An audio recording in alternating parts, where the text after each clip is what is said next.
इसके बाद रामचंद्र मौर्य जी।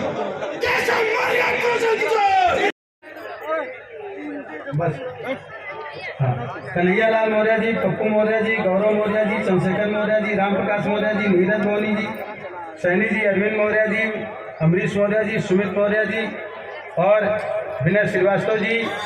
मजदूरों का वोट कहाँ पड़ेगा? कमल वाले खाने पे। बहनों का वोट कहाँ पड़ेगा? कमल वाले खाने पे। कमल वाले खाने को भूलो मत, भूलो मत। कमल वाले खाने को भूलो मत। भारत माता की जय। धन्यवाद।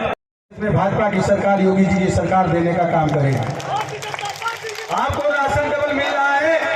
जिनके घर में कमाने वाला कोई नहीं है, उनके पेट में भी राशन जा रहा है। उनके वो लोग भी उनकी जीविका चल रही है। तो भाजपा की सरकार, माननीय मोदी जी की सरकार और योगी जी की सरकार, माननीय जय देवी जी के समर्थन में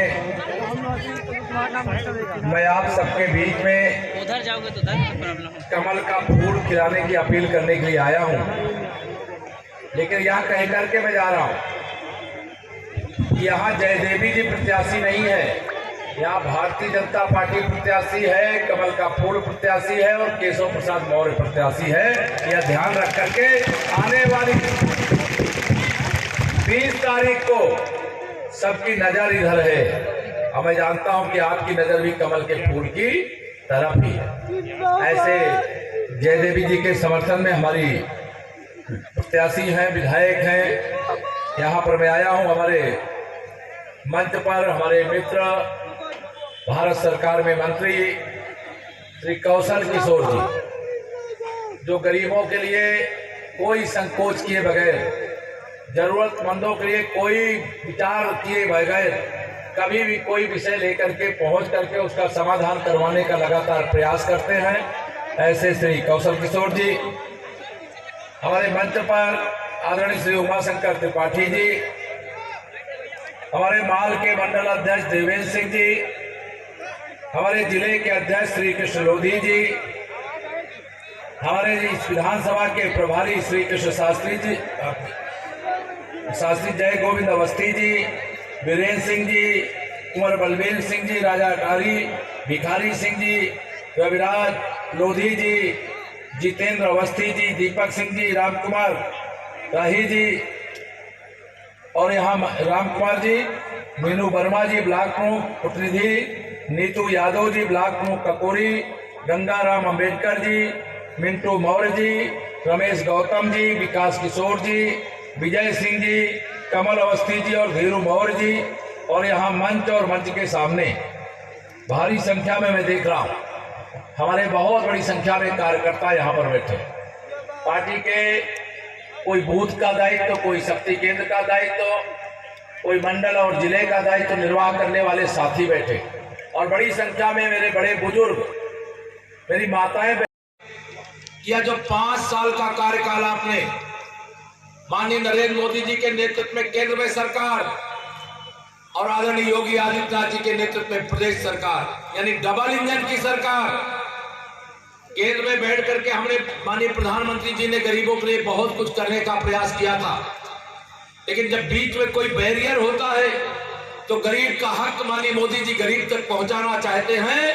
लेकिन समाजवादी पार्टी की श्री अखिलेश यादव जी की सरकार ने 2014 से 2017 तक आपका हक, आपका अधिकार आपके पास नहीं पहुंचने दिया था। लेकिन जब आपने 2017 में कमल खिला दिया, यहां से जय देवी जी को कमल का फूल खिला करके विधानसभा में भेज दिया और उत्तर प्रदेश से 325 विधायक भाजपा गठबंधन के जीत करके पहुंचे, तो सपा बसपा कांग्रेस की हेकड़ी निकल गई और कमल खिला करके विकास के मार्ग में जो बाधा थी वो समाप्त हो गई। मैं आप सब लोगों को यह 5 साल की केवल याद दिलाता हूं। इन 5 सालों में आप विचार करिए कि 5 साल पहले क्या होता था। गुंडे जैसे छुट्टा साड़ घूमते वैसे घूमते थे कि नहीं घूमते थे। अपराधी किसी की जमीन पर कब्जा कर लेना जैसे उनका विशेषाधिकार हो गया था। जिस गाड़ी में सपा का झंडा उस गाड़ी में बैठा गुंडा, यह आम बात थी कि नहीं थी बताइए। लेकिन भाजपा की सरकार में कोई गुंडा अपराधी कहीं दिखाई देता है क्या? गुंडे अपराधी या तो जेल में भेजे गए या तो उनके खिलाफ जो जरूरत है उस प्रकार की कार्रवाई करने का काम हमारी सरकार ने किया है। मेरे मीडिया के मित्र यहाँ पर बड़ी संख्या में है। आज अभी एक अखबारों में आपने समाचार पढ़ा होगा, कल टीवी में देखा होगा, गुजरात के अहमदाबाद में 2008 में एक आतंकवादी हमला, सीरियल ब्लास्ट हुआ था। बड़ी संख्या में लोग मारे भी गए थे, लेकिन उस ब्लास्ट का मुकदमे का फैसला कल हुआ है और उस फैसले में 39 लोगों को फांसी की सजा सुनाई गई है। 39 लोगों को, बाकी लोगों को आजीवन कारावास दिया गया है। मैं बात बताना चाहता हूं, 2012 से 2017 तक जब श्री अखिलेश यादव जी उत्तर प्रदेश के मुख्यमंत्री थे, इन्होंने बताइए आतंकवादियों का मुकदमा वापस लेने का प्रयास किया था। मैं कहना चाहता हूं खुले मंच से, श्री अखिलेश यादव जी आप बताइए कि 2008 में हुए ब्लास्ट और उस ब्लास्ट के आरोपी जिसको फांसी की सजा हुई, उसका पिता आपकी पार्टी में क्या है? आप जवाब दीजिए।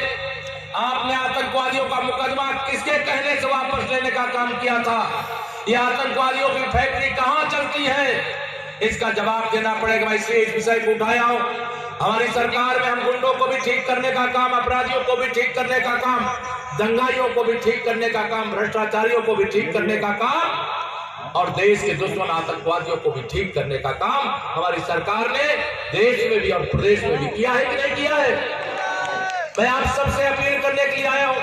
भारतीय जनता पार्टी का मतलब है सुरक्षा की गारंटी और Samajwadi party, Bahujan Samaj party, Congress party का मतलब आप सबके प्रदेश के 24 करोड़ लोगों की सुरक्षा का खतरा। समाजवादी पार्टी माने अपराधियों को पैदा करने की फैक्ट्री और भारतीय जनता पार्टी का मतलब है अपराधियों को अपराध के रास्ते से हटा करके कैसे गरीब आदमी जीवन जीता है, इन अपराधियों को सिखाने का काम भाजपा ही करेगी, कमल का फूल ही करेगा। आदरणीय योगी जी के नेतृत्व में हमने 5 साल जो करके दिखाया है, आप भरोसा रखना। इसमें तमाम लोग हैं जो रोज कमाने और रोज खाने का काम करते हैं। भारतीय जनता पार्टी में अपराध का रास्ता छोड़ करके कैसे मनरेगा में मजदूरों को मजदूरी करके अपना परिवार चलाना पड़ता है, इन गुंडे और अपराधियों से मजदूरी कराने का काम करवाएंगे। यह ध्यान रखना। जो लूट योजना चलाते, किसी जमीन पर कब्जा कर लिया करके मुश्किल से एक प्लाट खरीदता है और सपा का नारा खाली प्लाट हमारा। अभी चुनाव चल रहे हैं और चुनाव के बीच में ही इनकी गुंडागर्दी देख रहे हैं। मैं पश्चिम से लेकर के पूरब तक की बात आपको बता रहा हूं। जहां इनकी सभा होती है वहां झगड़ा होता है कि नहीं होता है? झगड़ा ही झगड़ा होता है। जो अभी चुनाव नहीं हुए, परिणाम नहीं आए, वोट नहीं पड़े, तब ये झगड़े पर उतारू हो गए हैं। तो आप कल्पना करो कहीं इनके आसपास भी सत्ता पहुंच जाए तो यह उत्तर प्रदेश को बर्बाद करके रखने में कोई देर लगाएंगे क्या? मैं आप सबसे कहना चाहता हूं, वैसे बताना चाहता हूं, आप सबके आशीर्वाद से डबल इंजन की सरकार के काम के कारण से साइकिल और हाथी उड़ करके कोई सैफई चला गया है, कोई बहन मायावती जी के बंगले में चला गया। पूरी तरह से भारतीय जनता पार्टी की आंधी चल रही, लहर चल रही। 2017 में जब आपने हमारी सरकार बनाने का उत्तर प्रदेश में काम किया और 2014 में श्री अखिलेश यादव जी के रहते हुए केंद्र में माननीय मोदी जी को प्रधानमंत्री बनाने का काम किया, इनको लगा कि अब अलग होकर के जीत नहीं पाएंगे। तो 2019 में जब माननीय नरेंद्र मोदी जी को देश का प्रधानमंत्री दोबारा बनाने का अवसर आप सबके सामने आया तो ये सांपनाथ, नागनाथ, न्योलानाथ सब एक हो गए थे कि नहीं एक हो गए थे? लेकिन ये क्या भारतीय जनता पार्टी का कमल यहाँ कौशल किशोर जी भी जीत करके गए, माननीय रक्षा मंत्री जी बगल से जीत करके गए। बाकी सब उत्तर प्रदेश में हमने 64 सांसद जिताने का काम किया आप सबके आशीर्वाद से और 51% वोट प्राप्त करने का काम किया। देश में मोदी जी के नेतृत्व में फिर से सरकार बनी। कोरोना का महासंकट आ गया। इस कोरोना के संकट में आप बताइए का फूल खिल रहा है। 300 से ज्यादा सीटें हम लोग फिर जीत रहे हैं। भैया पकड़ रही है। 10 मार्च को 11 बजे सपा बसपा कांग्रेस का 12 बज जाएगा। साइकिल बंगाल की खाड़ी में गिरेगी, हाथी मायावती जी के बंगले में गिरेगा, हाथ का पंजा इटली चला जाएगा। सबको निवेदन है, आगे बहुत लेट हो गया जाने।